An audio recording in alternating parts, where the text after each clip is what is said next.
असल में ये मुल्क जो है वो एक सेकुलर मुल्क है, एक डेमोक्रेटिक कंट्री है। सेकुलर मुल्क का मतलब ये है कि सबको अपने अपने मज़हब पर, अपनी रिवायात पर, अपने अक़ीदे पर, अपनी तरीक़े से ज़िंदगी, रिलीजियस ज़िंदगी, समाजी ज़िंदगी गुजारने का पूरा पूरा हक़ हासिल है। लेकिन ऐसा लगता है कि और ये हुकूमत ये चाहती है कि पूरी अशांति फैल जाए पूरे देश में। हिंदुस्तान का मुसलमान ये चाहता है कि इस मुल्क में शांति बहाल रहे, अमन बहाल रहे, और इसके लिए हमने जो भी डेमोक्रेटिक तरीक़े हो सकते थे गवर्नमेंट को समझाने के और एलाइज पार्टियों को समझाने के, वो तमाम तरीक़े हमने इख्तियार किए। आखिर में all India Muslim personal law board ने यह फ़ैसला किया कि हम एक पुरअमन एहतजाजी मुजाहरा करेंगे जिसमें elite class of the society, और उसमें नॉन मुस्लिम भी होंगे और मुसलमान भी होंगे, मेंबर पार्लियामेंट भी होंगे, मुस्लिम और गैर मुस्लिम सभी होंगे, अपोजिशन पार्टियों के भी होंगे, दीगर पार्टियों के भी होंगे, लेकिन साथ ही साथ सिविल सोसाइटी के जो आला क्लास के लोग हैं वो भी रिप्रेजेंट करेंगे अपने अपने ग्रुप को, अपनी सोसाइटी को और अपनी कम्युनिटी को। ये एक हमारा प्रोग्राम था, और उस प्रोग्राम के तहत में जब इत्तला मिली कि भाई ये प्रोग्राम अब 13 तारीख को नहीं हो सकेगा, इसलिए कि 13 तारीख को होली है और उसकी वजह से पार्लियामेंट की भी छुट्टी की जा रही है, तो हमने इसको एक्सेप्ट किया है और हमने 17 तारीख का अब ऐलान कर रहे हैं कि यही धरना 10 बजे से लेकर 2 बजे तक 17 तारीख को जंतर मंतर पर होगा। हम आप हजरात के ज़रिए ये बात पहुंचा देना चाहते हैं कि कोई भी बिल बनता है या कोई भी बिल पार्लियामेंट में आता है तो उसका एक प्रोसेस होता है बिल तैयार करने का। जब ट्रैकिंग रिकॉर्ड देखें कि आज तक ये पता नहीं चल सका है कि इस बिल की प्रिपरेशन कब से शुरू हुई, कब ख़त्म हुई, कौन सी कमेटियाँ बैठी, किस किस डिपार्टमेंट ने, किन किन ऑफिसर ने इसमें हिस्सा लिया, कुछ नहीं। ये एक बिल्कुल खामोश तरीके से तैयारी की गई और लाकर थोप दिया गया। जबकि आज की तारीख में सेंट्रल वक्फ काउंसिल, जिसको इसमें पूरा पूरा इन्वॉल्व होना चाहिए, उसका कहीं इन्वॉल्वमेंट ही नज़र नहीं आता। वो एक तरीके से डिफेक्टिव होकर रह गई है। तो आज की तारीख में ये अंदाज़ा होता है कि हुकूमत किसी भी हाल में इसको थोप देना चाहती है। हमारा कहना हुकूमत से ये है कि आप ज़रूर, आपको इख्तियार, आप अमेंडमेंट लेकर आइए, लेकिन इस मुल्क की इतनी बड़ी आबादी, 20 करोड़ मुसलमानों की आबादी, उसके एहसासात को और उसकी सोच को कम से कम रेस्पेक्ट देना चाहिए। हम नहीं चाहते कि इस मुल्क में किसी भी तरह का कोई इंतशार पैदा हो, लेकिन आप तुले हुए हैं इस बात के ऊपर कि घर घर में, घर मोहल्ले मोहल्ले में मस्जिदों पर झगड़े हों, कब्रस्तानों पर झगड़े हों और मुसाफिर खानों पर झगड़े हों, दीनी इदारों पर झगड़े हों। ये किसी भी मुल्क के लिए अच्छा नहीं है। और कोई भी मुल्क, आप भी ज़्यादा समझते हैं, मैं भी समझता हूँ इस चीज़ को, इंतशार और डिस्टर्बेंस की हालत में कोई भी कंट्री तरक्की नहीं कर सकता। अमन और शांति की हालत में तरक्की कर सकता है। हम इस देश की तरक्की चाहते हैं, हम विकसित भारत देखना चाहते हैं, हम डेवलप इंडिया देखना चाहते हैं, लेकिन क्या ये हमारा ख्वाब क्या इन्हीं हालात में पूरा होगा? नहीं हो सकता। हम ये चाहते हैं हुकूमत से, और बहुत एहतराम से ये बात कहना चाहते हैं कि यकीनन इक़्तिदार आपके हाथ में, डिसीजन आपके हाथ में, लेकिन आपने पूरा प्रोसेस को एक एंटी मुस्लिम एनवायरनमेंट क्रिएट करके और बेचारे भोले भाले हिंदुओं को भी ये बात समझा दी है कि ये देश के हित में है। मैं ये बात कहना चाहता हूँ हमारे हिंदू भाइयों से भी कि ये देश के हित में नहीं है ये अमेंडमेंट, बल्कि देश के ख़िलाफ़ है, अनकॉन्स्टिट्यूशनल है। हम उसकी 42 जो अमेंडमेंट हैं उनकी मुखालफत करते हैं, और कोई भी इसमें एक दफ़ा ऐसी नहीं है जो हमारे लिए एक्सेप्टेबल हो। हमने जब, मैं खुद ही मौजूद था जब पार्लियामेंट में जगदम्बिका पाल जी के सामने हमने रिप्रेजेंट किया, JPC के सामने, तो उन्होंने गवर्नमेंट के जो MPs थे, मतलब जो गवर्नमेंट के MPs थे और अपोजिशन के जो MP हैं, सब ने मिलकर ये बात कही कि अब तक इतना एक्सक्लूसिव और इतना गोया के डिटेल डॉक्यूमेंटेशन हमारे पास नहीं आया है जिसमें सारा मसला मुसलमानों का क्लियर हो जाए कि मुसलमान क्या चाहता है। बहरहाल हमने ये बात कही है और हम इस बात को अपने एहतजाज के ज़रिए, जो कि हमारा एहतजाज 17 तारीख को होगा और पुरअमन होगा और शांति तरीके से होगा, और हम ये चाहते हैं कि इस मुल्क में शांति बरकरार रहे। इसलिए हम हुकूमत से ये साफ साफ ये बात कहना चाहते हैं कि वो अपना जो रवैया है उसको तब्दील करें। ये इस कंट्री के हक़ में है, इस देश के हक़ में है, और हम ये चाहते हैं कि हमारी डिमांड को माने और इस बिल को वापस ले लें। यही हमारी डिमांड है। वाह। भेजे हैं करोड़ों की तादाद में। हमने जेपीसी से कई लोगों ने मुलाकातें की हैं, पर्सनल लॉ बोर्ड ने भी, और जितनी मुसलमानों की संस्थाएं हैं उन्होंने दिल्ली में भी और दिल्ली के बाहर जहाँ जहाँ भी जेपीसी गई वहाँ लोगों से मुलाकात करके उनसे ये बात कही कि ये जो वक्फ अमेंडमेंट बिल है, ये हमारे नज़दीक हमने जो उसका विश्लेषण किया है उससे हम इस नतीजे पहुँचे कि ये वक्फ की प्रॉपर्टीज़ को पूरी तरह से ख़राब करता है, उसको तबाह करता है, उसको हड़प करने का ये रास्ता खोलता है। हमने एक एक संशोधन के ऊपर में जितनी तरमीमात आई थी एक एक संशोधन का विश्लेषण किया और एक बहुत ही कंप्रहेंसिव किस्म का डॉक्यूमेंट 211 पेज का उनको सबमिट किया था जेपीसी को। हम ये एक्सपेक्ट कर रहे थे कि चूँकि जेपीसी बनाई इसलिए गई थी कि जो आशंकाएं हैं, जो प्रॉब्लम्स हैं, जो असहमति है वो उनके सामने आए और फिर उसके बाद उसको सम्मान करते हुए उसमें वो संशोधन करें, तरमीमी बिल के अंदर यानी अमेंडमेंट बिल में भी मज़ीद संशोधन करें।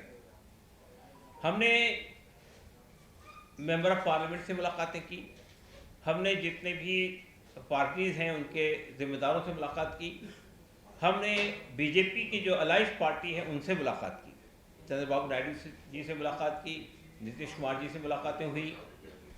इसके अलावा जेपीसी के अंदर जो अपोजिशन के मेंबर्स थे उनसे भी अलग अलग मुलाकातें की गई और हमने अपना पूरा पक्ष उनके सामने रखा और हमारे सामने भी यानी जेपीसी के जो मेंबर है उन्होंने हमारी बातों से सहमति जताई थी। इवन जब हमने पेश हुए थे जेपीसी के सामने मुस्लिम पर्सनल लॉ बोर्ड, उस वक्त उसी मीटिंग में लोगों ने ये कहा था कि आपने जो डॉक्यूमेंट सबमिट किया है इसने एक पूरी तस्वीर हमारे सामने रखती है कि आपका क्या ख्याल है कि इस तरमीम बिल से क्या नुकसान होने वाला है। हमें ये तवक्को थी, हम ये एक्सपेक्ट कर रहे थे कि इतना कुछ एक्सरसाइज करने के बाद शायद जेपीसी की जो रिपोर्ट सबमिट होगी उसमें हमारी बातों का लिहाज रखा जाए। हमारी बातों का तो लिहाज नहीं रखा गया, बल्कि जो अपोजिशन के मेंबरान थे उन्होंने भी 44 अमेंडमेंट में 44 अमेंडमेंट मूव किए थे, लेकिन वो तमाम रिजेक्ट कर दिए गए। देखिए, किसी भी डेमोक्रेटिक कंट्री में जब भी कोई बिल आता है पार्लियामेंट के अंदर या कोई पॉलिसी बनाई जाती है तो जो उसके स्टेक होल्डर्स हैं उनसे कंसल्ट किया जाता है। इससे पहले तक यही होता रहा 2013 तक। जब भी वक्त तरमीमी बिल के अंदर कोई अमेंडमेंट तजवीज़ किया गया तो उस मौके पर मुसलमानों से ख़ास तौर से बात की गई। 2013 में जब यहाँ पे यूपीए की सरकार थी उस मौके पर तो काफ़ी सेशंस हुए थे, सचर कमेटी की रिपोर्ट के रिकमेंडेशन भी सामने रखे गए थे और उसके बाद वो अमेंडमेंट मंजूर किए गए थे। ये पहला मौका है कि बिल लाने से पहले कोई भी कंसल्टेशन नहीं हुआ कमेटी के साथ में, और जब बिल पेश हो गया पार्लियामेंट में और जब अपोजिशन ने उस पर हंगामा किया और जेपीसी बनाई गई तो जेपीसी ने लोगों से कहा कि भाई आप ईमेल के जरिए अपनी बात रखिए। तो हमने लोगों को मूव किया पूरे मुल्क में कि भाई हमको अपना पक्ष रखना चाहिए जेपी के सामने। जब ये ओपन किया गया, खुला गया है, तो हमें रखना चाहिए। आपको ये सुनकर ताज्जुब होगा कि सिर्फ पर्सनल लॉ बोर्ड की कोशिशों से 3.66 करोड़ लोगों ने अपने ईमेल भेजे और दूसरी संस्थाओं की कोशिशों से तकरीबन 5 करोड़ ईमेल जेपीसी के पास में गए। इसके बाद हम लोगों ने मुलाकातें की, तो जाहिर है कि जेपीसी ने तो शायद हमारे ना ईमेल देखे हैं ना हमने जो दिया था उसको देखा है, लेकिन जब जेपीसी के अंदर जो अपोजिशन के मेंबर्स थे उन्होंने भी जो अमेंडमेंट सजेस्ट किए थे उन सबको रिजेक्ट कर दिया। कहीं डेमोक्रेसी में ऐसा होता है क्या? जो स्टेक होल्डर हैं, जो असल पार्टी है जिसको ये हिट करने जा रहा है, वो पार्टी रिजेक्ट कर रही है। पूरे देश के 20 करोड़ मुसलमानों ने रिजेक्ट कर दिया इस बिल को, लेकिन उसके बाद भी आप बिल को थोप रहे हैं और ये बात कह रहे हैं। कल भी मुझे अफसोस हुआ जेपीसी के चेयरमैन साहब का जो स्टेटमेंट आया हमारे प्रेस कॉन्फ्रेंस के बाद पटना की, कि पर्सनल लॉ बोर्ड चाहे कुछ भी करे हम तो लाने वाले हैं इसको। और ये बात कि ये इससे ये भी देखिए अजीब व गरीब उनकी गुमराही फैलाई जा रही है। ये कहा गया कि ये जो बिल में संशोधन किए गए हैं, ये जो अमेंडमेंट लाए जा रहे हैं, इससे गरीबों का फ़ायदा होने वाला है। हमें तो कोई चीज़ ऐसी नहीं नज़र आई इसके अंदर जिससे गरीबों का फ़ायदा होता है। उसमें यह कहा गया कि ये इसके अंदर ट्रांसपेरेंसी लाई जा रही है। ट्रांसपेरेंसी कोई बात नहीं। देखिए, ये जो बिल है, जो हमारी आपत्ति है, हमारी जो बेसिक हमारा जो इश्यूज़ हैं, हमारी जो बेसिक शिकायत है वो ये है कि इसमें एक बात हम ये कहना चाहते हैं कि वक्फ अमेंडमेंट यानी वक्फ जो एक्ट है ये सिर्फ मुसलमानों के पास नहीं है। जितने इंडाउमेंट्स हैं इस मुल्क में, चाहे हिंदुओं के इंडाउमेंट्स हों, चाहे सिखों के इंडाउमेंट्स हों, चाहे ईसाइयों के इंडाउमेंट हो, हर इंडाउमेंट को ये प्रोटेक्शन हासिल है जो प्रोटेक्शन वक्फ को हासिल है। तो ये कहा जा रहा है कि वक्फ को कुछ स्पेशल पावर दे दिए गए, ऐसा बिल्कुल नहीं। आप टेंपल के सिलसिले में, मठों के सिलसिले में जितने इस तरह के कानून बने हुए हैं, चाहे स्टेट लेवल बने हो या सेंट्रल लेवल बने हैं, सबको इसी तरह का प्रोटेक्शन मिला हुआ है। गुरुद्वारा प्रबंधक कमेटी को भी इसी तरह का प्रोटेक्शन मिला हुआ है। तो ये जो अमेंडमेंट लाए गए हैं उनमें से बेसिक 3-4 अमेंडमेंट के बारे में बताना चाहता हूं मैं आपको, हमारी आपत्ति क्या है। पहली बात तो ये कहना चाहता हूं कि इसके अंदर एक क्लॉ है वक्फ बाय यूजर, यानी जो प्रॉपर्टी कहीं रजिस्टर्ड नहीं है वक्फ की हैसियत से, लैंड रिकॉर्ड में, रेवेन्यू रिकॉर्ड में और आपके वक्फ बोर्ड के पास में, लेकिन वो वक्फ के तौर पे इस्तेमाल हो रही है। मस्जिद है, नमाज हो रही है, सैकड़ों साल से नमाज हो रही है। कब्रिस्तान है, वहाँ दफन किए जा रहे हैं मुर्दे। दरगाह है, वहाँ पे लंबे अरसे से है। तो जाहिर है कि पिछले सदियों में रजिस्ट्रेशन का कोई कंसेप्ट नहीं था, लेकिन वो चूंकि वक्फ के तौर पे इस्तेमाल हो रही है इसलिए वो वक्फ है। ये एक बड़ा इम्पॉर्टेंट सेक्शन है, ये शिक है मौजूदा वक्फ एक्ट के अंदर। अभी गवर्नमेंट ने उसको निकाल दिया। तो ऐसी बहुत सारी प्रॉपर्टी है पूरे देश के अंदर, मस्जिदें हैं जो कहीं रजिस्टर्ड नहीं है, वो ख़त्म हो जाएंगी, चले जाएंगी, कब्रिस्तान चले जाएंगे। तो ये एक हमारी बुनियादी ऑब्जेक्शन है इसके ऊपर में। दूसरा ऑब्जेक्शन हमारा ये है कि हमारे देश के अंदर लॉ ऑफ लिमिटेशन है, लॉ ऑफ एडवर्स पोजीशन, कि कोई भी प्रॉपर्टी अगर किसी की प्रॉपर्टी पे किसी और आदमी ने कब्जा कर रखा है और 12 साल तक कब्जा है और उसने जिसकी प्रॉपर्टी उसने उसको चैलेंज नहीं किया है, तो 12 साल के बाद वो प्रॉपर्टी जिसने कब्जा किया उसकी हो जाती है। लेकिन वक्फ को, मुसलमानों के वक्फ को, हिंदुओं के वक्फ को, सिखों के वक्फ को ये एग्जम्पशन हासिल है कि लॉ ऑफ लिमिटेशन उन पे अप्लाई नहीं होगा। मौजूदा बिल के अंदर से लॉ ऑफ लिमिटेशन के एक्सेप्शन को ख़त्म कर दिया गया। तीसरी बात यह है कि वक्फ के सिलसिले में यह कानून है कि वक्फ को चलाने के लिए 2 संस्थाएं हमारे यहाँ होती हैं वक्फ एक्ट के मुताबिक, एक सेंट्रल वक्फ काउंसिल और एक वक्फ बोर्ड। वक्फ बोर्ड स्टेट गवर्नमेंट बनाती है और सेंट्रल वक्फ काउंसिल जो है वो सेंट्रल गवर्नमेंट बनाती है। लेकिन उसके लिए शर्त यही है कि उसके जितने मेंबर होंगे, चाहे वो पार्लियामेंट से आ रहे हों, चाहे असेंबली से आ रहे हों, चाहे बार काउंसिल से आ रहे हों, चाहे ब्यूरोक्रेसी से आ रहे हों, सबका मुसलमान होना जरूरी है। अब ये चीज़ हटा दी गई और उसमें पहले लोग इलेक्ट होके आते थे, बार काउंसिल से इलेक्ट होके आते थे, मेंबर ऑफ पार्लियामेंट इलेक्ट करके भेजते थे। अब वो इलेक्शन का भी मामला ख़त्म कर दिया, अब नॉमिनेटेड मेंबर होंगे और उसमें 2 गैर मुस्लिम, नॉन मुस्लिम कंपल्सरी उसके मेंबर होंगे, सेंट्रल वक्फ काउंसिल के भी और ट्रस्ट आपके वक्फ बोर्ड के भी, और बाकी लोग भी हो सकते हैं, इसलिए कि वो शर्त ही ख़त्म हो गई कि अब वो मुसलमान होना है। तो ये सिर्फ मुसलमानों का हासिल नहीं है। आप जितने टेंपल के ट्रस्ट मौजूद हैं, जितने टेंपल के वक्फ मौजूद हैं, मठों के वक्फ मौजूद हैं, गुरुद्वारा प्रबंधक कमेटी, हर जगह ये शर्त है कि उसका मेंबर अगर गुरुद्वारे का मामला है तो सिख होगा, अगर हिंदुओं के टेंपल का मामला है तो हिंदू होगा। वो शर्त अब वक्फ में से हटा दी है। तीसरी बात ये है, हमारा ऑब्जेक्शन इस पर यह भी है कि पहले गवर्नमेंट का भी कोई डिस्प्यूट होता था वक्फ से तो वक्फ बोर्ड उस पर ट्रिब्यूनल बनाता था। लेकिन अब जो सिचुएशन है वो ये है कि वक्फ के यानी इस नए अमेंडमेंट के अंदर एक अमेंडमेंट ये लाया जा रहा है कि इसमें गवर्नमेंट की भी एक एंट्री है। वो गवर्नमेंट सेंट्रल गवर्नमेंट भी हो सकती है, वो गवर्नमेंट स्टेट गवर्नमेंट भी हो सकती है, वो म्यूनिसिपल कॉर्पोरेशन भी हो सकती है, वो कोई सेमी ऑटोनोमस बॉडी भी हो सकती है। अगर उसका कोई क्लेम है वक्फ की किसी प्रॉपर्टी के ऊपर में, तो उसका सेटलमेंट अब वक्फ बोर्ड नहीं करेगा, बल्कि वो करेगा अब कलेक्टर या डीएम उसके पास जाएगा, और डीएम अगर ये कह देगा कि ये वक्फ की प्रॉपर्टी नहीं है, ये गवर्नमेंट की प्रॉपर्टी है, तो फिर वक्फ बोर्ड से स्टेट गवर्नमेंट ये कहेगी कि आप अपने यहाँ से इसको डिलीट कर दें। तो ये जो प्रॉब्लम है कि आज भी बहुत सारी वक्फ की प्रॉपर्टी पे गवर्नमेंट के कब्जे हैं। अगर ये कानून बन गया तो उसके बाद आप देखिएगा कि बहुत सारी प्रॉपर्टी पे गवर्नमेंट ही हड़प कर लेगी। इसी तरह से इसमें एक बात ये लाई जा रही है कि अगर कोई वक्फ की करना चाहता है, कोई आदमी अपनी प्रॉपर्टी को वक्फ करना चाहता है, तो उसके लिए उन्होंने ये शर्त लगा दी कि वो 5 साल तक प्रैक्टिसिंग मुस्लिम होगा। इसका फैसला कौन करेगा, कौन आदमी प्रैक्टिसिंग है कौन नहीं है, और ये एक एडिशनल की क्लॉज इसमें ला ली जा रही है। तो हमारा कहना ये है कि ये जितने प्रोविजन है, मैं तो सबके बारे में बात कर सकता हूँ आपसे, 44 के 44 प्रोविजन के, लेकिन जो मेन ऑब्जेक्शन है वो मैंने आपके सामने रखे हैं।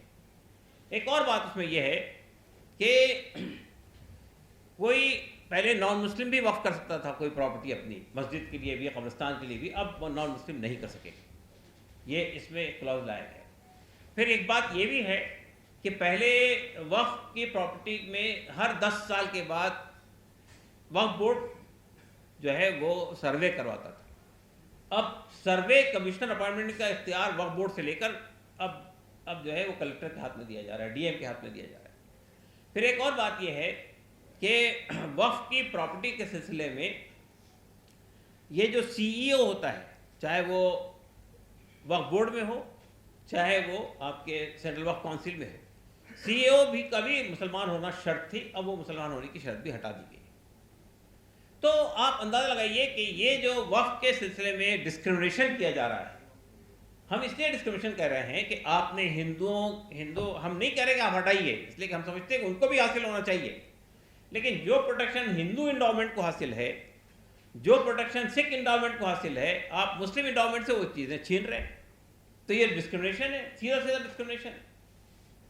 अब ये मुझे बताइए आप कि इसमें कहाँ से ये बात आती है कि हम वक्फ की प्रॉपर्टी जायदादों से जो है गरीबों का फ़ायदा पहुंचाना चाहते हैं। हालांकि पिछली गवर्नमेंट ने यूपीए की मनमोहन सरकार ने एक और प्रोविज़न पैदा किया था, वो वक्फ डेवलपमेंट कॉरपोरेशन का, कि ऐसी बहुत सारी वक्फ प्रॉपर्टी जो ऐसी पड़ी हुई है, बंजर है, कोई इस्तेमाल में नहीं आ रही है, उनको डेवलप करके उनके को उससे अच्छा किराया वसूल करके वक्फ बोर्ड की आमदनी बढ़ाई जाए।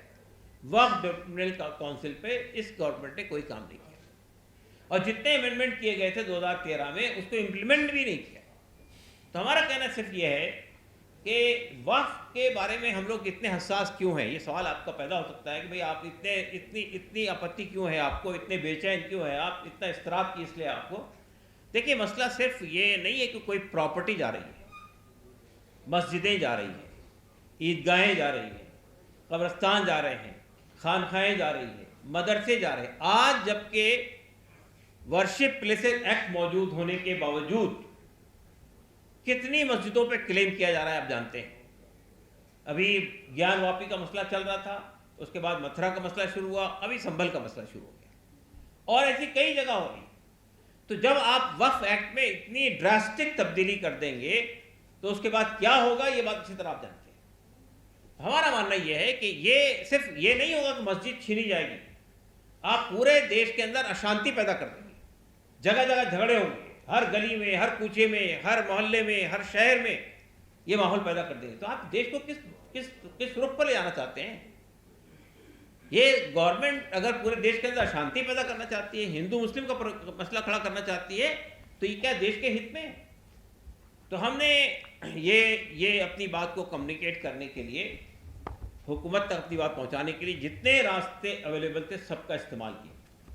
अब आखिरी चाराकार के तौर पर हमने ये फैसला किया कि हमने अभी 8 तारीख को एक बड़ा धरना दिया है विजयवाड़ा में, कल हमारी एक बड़ी प्रेस कॉन्फ्रेंस थी पटना के अंदर, और हमने अभी अनाउंस कर दिया था कि हम 13 तारीख को जंतर मंतर पे भी धरना कर रहे हैं। जंतर मंतर पे धरना करने के में हमारी कोशिश ये थी कि उसमें सिविल सोसाइटी के लोग भी आएँ, दूसरे धर्मों के लोग भी आएँ, और साथ साथ मेंबर ऑफ पार्लियामेंट भी आए। बहुत सारे मेंबर ऑफ पार्लियामेंट ने वादा कर लिया था उसमें आने से, लेकिन कल ही इत्तला मिली कि 13 तारीख को होली की वजह से हॉलीडे डिक्लेयर हो रही है पार्लियामेंट की। चूँकि होली रात में 13 तारीख की रात में जलाई जाती है, तो हमने जब 10 तारीख के लिए मांगा था जगह, तो पुलिस कमिश्नर के यहाँ से ये कहा गया था डिप्टी डीसीपी पार्लियामेंट स्ट्रीट से कि आप 10 को नहीं कर सकते हैं, इसलिए कि आपको 10 दिन पहले एप्लीकेशन करनी चाहिए थी। तो होते होते वो 13 तारीख अनाउंस दी गई थी। तो 13 तारीख की दी गई थी। उस वक्त भी हमारे जहन में नहीं आया था कि उस दिन होली का त्यौहार है या होली का दहन होने वाला है। तो फिर भी हमने ये कहा था कि हम 1 बजे तक वो सब मामला ख़त्म कर देंगे और हम 1 बजे लोगों को लौटा देंगे।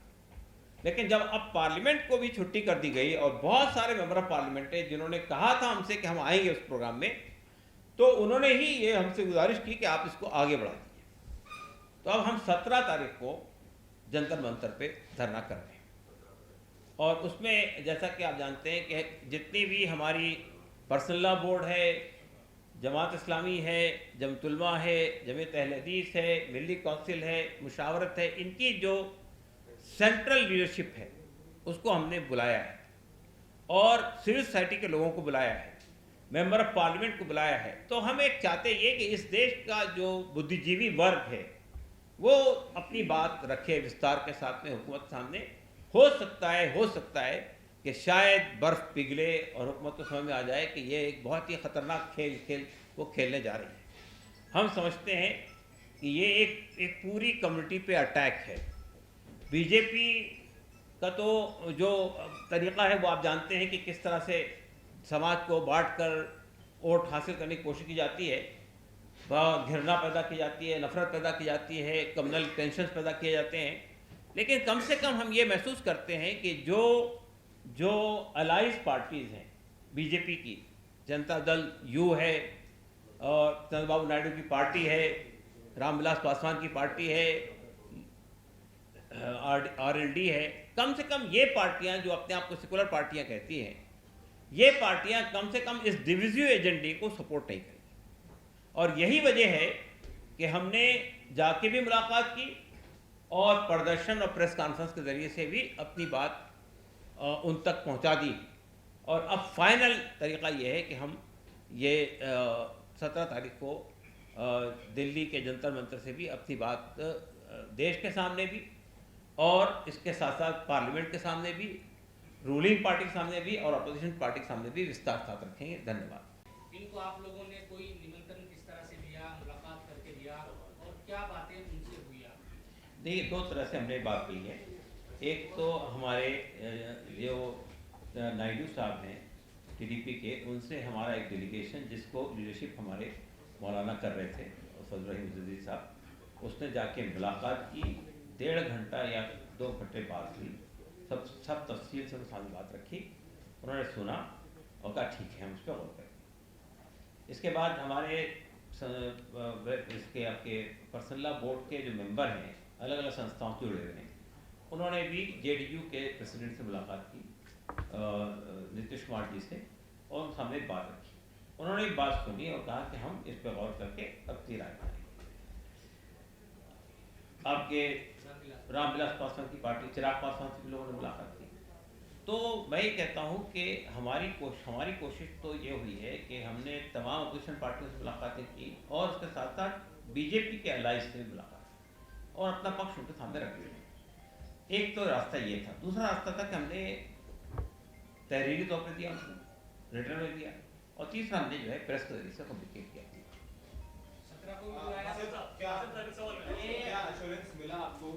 आपने उन्होंने गौर करेंगे कि उनका स्टैंड क्या होगा, क्लियर होगा पार्लियामेंट में जब बिल टेबल किया जाएगा और वोटिंग होगी, तो क्या एश्योरेंस दिया उन्होंने कि वो क्या करेंगे? क्योंकि JPC की बात को लेकर के तो सब लोग एक मत थे कि तो JPC पर भेज दिया जाए, लेकिन TDP और नीतीश कुमार के बिना, JDU के बिना ये पॉसिबल नहीं है कि पास हो जाएगा। तो क्लैरिटी दी उन्होंने कि वो क्या करेंगे? कोई क्लैरिटी नहीं दी उन्होंने।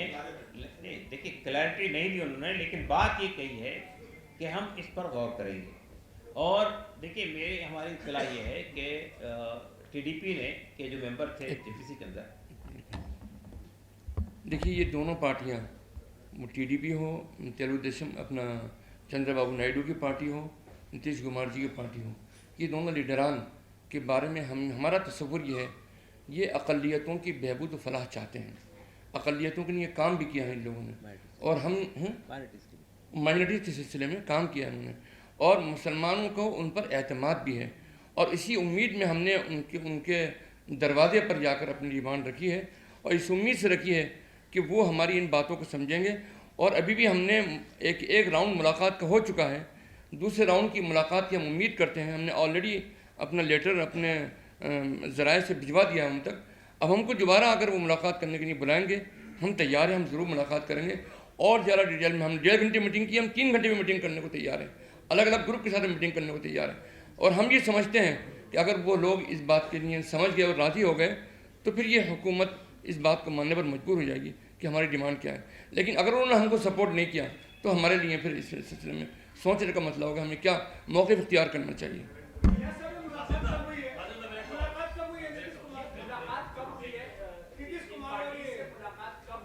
देखिए, ये जो मुलाकात आपके चंद्रबाबू नायडू से किस तारीख में हुई? चंद्रबाबू नायडू से तो जनवरी में हुई थी, जनवरी में हुई थी, नहीं जनवरी में हुई थी चंद्रबाबू नायडू से मुलाकात। और नीतीश कुमार जी से मुलाकात हमारे अलग अलग ग्रुपों में होती रही है। इमारत शरिया के लोगों ने और दिल्ली काउंसिल के लोगों ने, वो बोर्ड के मेंबर भी हैं, उन्होंने पर्सनली जाकर उनसे मुलाकात की है पिछले महीने के।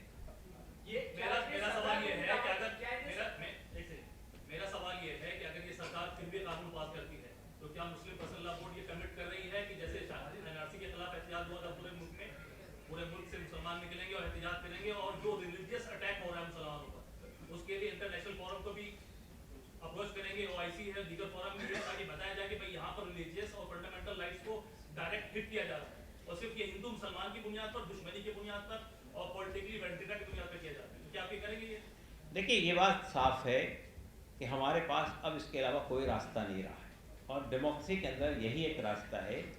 और हमारे सामने अभी एक मिसाल मौजूद है कि किस तरह हमारे किसान भाइयों ने 1 साल तक दिल्ली के बॉर्डर पर धरना दिया था और हुकूमत को मजबूर होकर वो तीनों फॉर्मूला वापस लेने पड़े थे। उस वक्त भी हुकूमत ने यही बात कही थी कि वो ये किसानों के हित में है ये कानून, लेकिन किसान, जब पूरे किसान ये कह रहे थे कि हमारे हित में नहीं है और हम वापस चाहते हैं, वापस लेना पड़ा। तो मुसलमानों के लिए भी इसके अलावा कोई और रास्ता बाकी नहीं रहा है। हमने ये बात तय की, कल भी डिक्लेयर किया था वहाँ प्रेस कॉन्फ्रेंस में कि हम एक देशव्यापी अभियान छेड़ेंगे। एक ज़रूरी सवाल है, जंतर मंतर की कैपेसिटी बहुत कम है, आप जिस हिसाब से कैंपेन चला रहे हैं लाखों लोग आएंगे, तो कैसे आप अकोमोडेट करेंगे उस एरिया में? देखिए, असल में हमारी कोशिश ये है, मैंने आपको फिर भी ये बताया है कि ये जो धरना है जंतर मंतर का, हमारी कोशिश ये है कि वो लीडरशिप का धरना रहे और उसमें हमने मुसलमानों की ऑर्गेनाइजेशन की जितने जिम्मेदार हैं हर सतह के उनको बुलाया है, सिविल सोसाइटी के लोगों को बुलाया है और आदिवासी, दलित, OBC की संस्थाओं के जिम्मेदारों को बुलाया है, माइनॉरिटीज़ के लोगों को बुलाया है। तो हमारी कोशिश तो यही है। लेकिन देखिए, मसला ये है कि जो लिमिटेशंस हैं और जो देश के कानून के ज़वाबित हैं उसका पालन हम करेंगे। तो हम कोशिश करेंगे कि लोग उतने ही तादाद में आए जितनी तादाद की कैपेसिटी। जी, क्या 17 को आपने TDP और JDU के MPs को भी बुलाया है और क्या उनकी तरफ से कोई जवाब आया है? TDP और JDU को हमने दावत नहीं दी।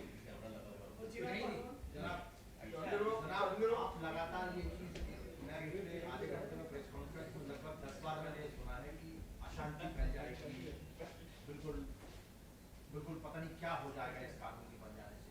तो क्या ये सरकार को एक प्रकार से आप धमकी दे रहे हैं? क्या आप, यदि ये कानून पास हो जाएगा उसके बाद में यदि ये चीजें होती हैं तो क्या आप शांति के लिए भी अपील करेंगे? सवाल ये पैदा होता है कि शांति का प्रयास किसको करना चाहिए? सेंट्रल गवर्नमेंट को करना चाहिए ना। आवाम से अपील कर रहे हैं आप शांति पैदा करने की और अशांति आप पैदा करें। तो हमारा कहना ये है कि बात साफ समझने की कोशिश कीजिए, अशांति क्यों पैदा होगी? आप जाइए, आपने संभल के अंदर एक वाक़या किया, अशांति पैदा हुई थी। आप इसी तरह अगर दूसरे शहरों में भी करने लगेंगे तो क्या होने वाला है? अब मस्जिद, देखिए, मुसलमानों के लिए धार्मिक मसला है और धार्मिक मसला बहुत सेंसिटिव मसला होता है।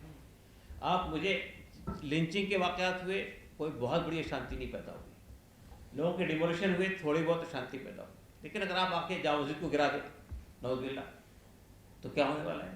क्या होगा? आप समझ लगा सकते हैं बात का। इसलिए मैं कह रहा हूँ कि ये गवर्नमेंट की जिम्मेदारी है कि देश के अंदर अशांति न पैदा हो। पब्लिक की जिम्मेदारी नहीं है, ये गवर्नमेंट की जिम्मेदारी है। कई बार 13 तारीख का जब आप लोगों ने ऐलान किया, ठीक होली से एक दिन पहले, तो ये कहा गया कि अगर होली में किसी तरीके से बाधा पहुंचाई गई या इस तरीके कुछ हालात बने तो अगले ईद भी नहीं मनाने देंगे। क्या ये भी एक रीजन रहा कि इस तरीके का माहौल बन रहा है जिसकी वजह से आप लोगों ने डेट आगे की? नहीं, मैंने आपको अभी साफ तौर पर भी बताया है कि 13 तारीख को पार्लियामेंट की हॉलीडे डिक्लेयर होगी। पहले पार्लियामेंट की हॉलीडे नहीं थी। कब डिक्लेयर हुई? आज हुई है। कल डिक्लेयर। ठीक है। तो इस वजह से कई मेंबरान पार्लियामेंट ने फ़ोन करके हमसे कहा कि हम आना चाहते हैं, अगर आप इसको अगर पोस्टपोन करते हैं तो ये one of the basic reason postponement का है। शिवसेना के जो मेंबर रहे हैं, एक मिनट, हाँ। जेपीसी के जो मेंबर रहे अरविंद सावंत साहब ने कहा इंटरव्यू देते हुए एजेंसी को कि ये वक्त के बारे में गवर्नमेंट के इंटेंशन सही नहीं है। एक तो बात ये कही, दूसरी बात जो अहम बात कही है तो वो जो हिंदू मुस्लिम जो नैरेटिव है उसके जरिए सेट करना चाहती है, उसको मेंटेन करना चाहती है। तो इसको आप किस तरह से काउंटर करेंगे? ये हिंदू मुस्लिम नैरेटिव पे जो बात आती है यहाँ पे जो नहीं देखिए, ऐसा में पोलराइजेशन जो है इसको काउंटर कैसे करेंगे? देखिए बात बहुत साफ है, वक्फ का इशू जो है वो हिंदू मुस्लिम इशू है ही नहीं सिरे से, वो तो मुसलमानों का मसला है। तो हमारी कोशिश ये है कि देखिए मैंने बताया आपको, अभी मेरा बेंगलोर में, उससे पहले बॉम्बे में, उससे पहले दिल्ली में भारतीय बहुजन अलायंस जो कि दलित, आदिवासी, ओबीसी की एपेक्स बॉडी है, उनके साथ 3 रिश्तों में हमारी बातें हुई। उसके बाद हमारी सिख पर्सनल लॉ बोर्ड के साथ गुफ्तगू हुई, हमारी अकाल तख्त के लोगों के साथ बात हुई है, हमारी जो है आर्च बिशप से गुफ्तगू हुई है, और सब ने ये आशंका जताई है कि अगर ये वक्त में अमेंडमेंट आया तो अगला नंबर हमारा लग सकता है, लगे या ना लगे हम आपके साथ हैं। तो वो सब रहेंगे इसके अंदर। और मैंने बताया सिविल सोसाइटी के लोग रहेंगे, सिविल सोसाइटी में सब लोग शामिल हैं, हिंदू है, मुसलमान है, सिख है, ईसाई है। तो ये कहीं से भी हिंदू मुस्लिम इश्यू हमारे तरफ से बिल्कुल नहीं है। नहीं वो उनका कहना, अरविंद साहब का कहना ये है कि ये हिंदू मुस्लिम नैरेटिव क्रिएट करना चाहती है। मगर ये देखिए इससे आपके बात में मैं नहीं कह रहा हूँ। नहीं, मैं मानता हूँ आपकी बात में, लेकिन इसमें हिंदू मुस्लिम नैरेटिव के लिए कोई गुंजाइश ही नहीं है। ये वक्त का मसला है, मुसलमानों से जुड़ा हुआ है। पार्लियामेंट में हल्ला गुल्ला हो गए थे इस इशू को लेकर, तो ये मतलब गवर्नमेंट नहीं चाहता है कि जो इसको मतलब किसी तरह से मतलब सुलझा लेना, वो चाहते हैं, चैलेंज चल रहा है आप लोगों को, ये चाहते हैं मतलब इसको लेकर मतलब इशू को गर्म पार्लियामेंट अभी इस महीना पूरा तक चलेगा। ये तो गवर्नमेंट से पूछिए, आप मुझसे क्यों पूछ रहे हैं? गवर्नमेंट क्या चाहती है? इशू को पूरा मतलब आप लोगों को परमिशन मिल गई है 17 तारीख को? 17 तारीख की बात हो गई है, आज जीपीसी में अभी आने में देर जो हो रही थी मेरी, उसी वजह से हो रही थी। सर आपका ये नाम अगर 17 तारीख की परमिशन आपके पास नहीं है इसलिए आप प्रोटेस्ट नहीं करेंगे? नहीं, अभी तक तो ऐसी बात नहीं है। हाँ, आपका एक बयान चर्चाओं में इसमें आप बोल रहे हैं कि अगर ये बिल पास हो जाता है तो देश को शाहीन बाग में बदल जाएगा, इसका कॉन्टेक्स्ट अगर आप दे देंगे किस तरह? देखिए पहली बात, कल प्रेस कॉन्फ्रेंस हुई थी पटना में, मैंने जब ये बात कही पटना के जर्नलिस्टों के सामने कि अगर ये बिल मंजूर हो गया तो हम देशव्यापी अभियान छेड़ेंगे, तो उस पर एक जी न्यूज़ के पत्रकार ने पूछा, मैं नाम इसलिए ले रहा हूँ कि वही चीज़ चल रही है मार्केट में, तो उन्होंने ये पूछा कि तो गोया आप शाहीन बाग बनाना चाहते हैं? तो मैंने उनसे कहा देखिए शाहीन बाग बनाने की बात तो मैंने नहीं कही, हमने कहा देशव्यापी अभियान छेड़ेंगे। और मेरे नज़दीक शाहीन बाग भी एक पीसफुल और डेमोन्स्ट्रेशन था, तो उसमें कोई गलत बात नहीं थी, उसमें कहीं हिंसा नहीं हुई, कहीं कुछ नहीं हुआ, पूरा डेमोन्स्ट्रेशन पीसफुल था, वो भी देशव्यापी था। तो अगर आप शाहीन बाग समझते तो शाहीन बाग समझिए, लेकिन हम तो देशव्यापी अभियान छेड़ने की बात कर रहे हैं। सर जिस तरह से डेट रखी गई है, पहले आगे बढ़ाई गई और आगे बढ़ाई गई है, तो हिंदुत्ववादी जो संगठन है वो भी इसके समर्थन में अपना प्रोटेस्ट जाहिर करने की बात कर रहे हैं, तो ऐसे में जो सिचुएशन है उसको कैसे टैकल करेंगे अगर ऐसा? देखिए हमारी जिम्मेदारी ये है कि हम अपने तरफ से पीस मेंटेन रखें, कोई उत्तेजित भाषण न दें, कोई उत्तेजित बात न करें। हमारे तरफ से हम इसके अश्योरेंस देते हैं आपको, हमारी तरफ से ऐसी कोई बात नहीं। रहा मसला दूसरे फरीक का, उसको हम ये कहना चाहते हैं कि आपका इशू है कि आप क्यों खामखा परेशान हो रहे हैं? ये इशू तो हमारा ही है ना, हमारा लड़ाई किसी समुदाय से नहीं है, हमारी लड़ाई पार्टी इन पावर से है, हमारी लड़ाई हुकूमत से है, अवाम से तो नहीं है, किसी समुदाय से नहीं है, किसी ग्रुप से नहीं है। तो इसलिए हमारा कहना ये है कि उन सब लोगों से मेरी अपील है जो लोग इस तरह के बात कर रहे हैं कि भाई ये आपका इशू नहीं है, हमारा और आपका कोई झगड़ा नहीं है इस मामले में, हमारी तो झगड़ा जो है वो हुकूमत से है। और कल को आपके साथ भी अगर होगा, यानी हिंदुस्तान के मठों के साथ में, हिंदुस्तान के टेम्पल के साथ में, गुरुद्वारा के साथ में होगा, तो हम आपके साथ खड़े होंगे, हम भी आएंगे मैदान। बहुत बहुत धन्यवाद।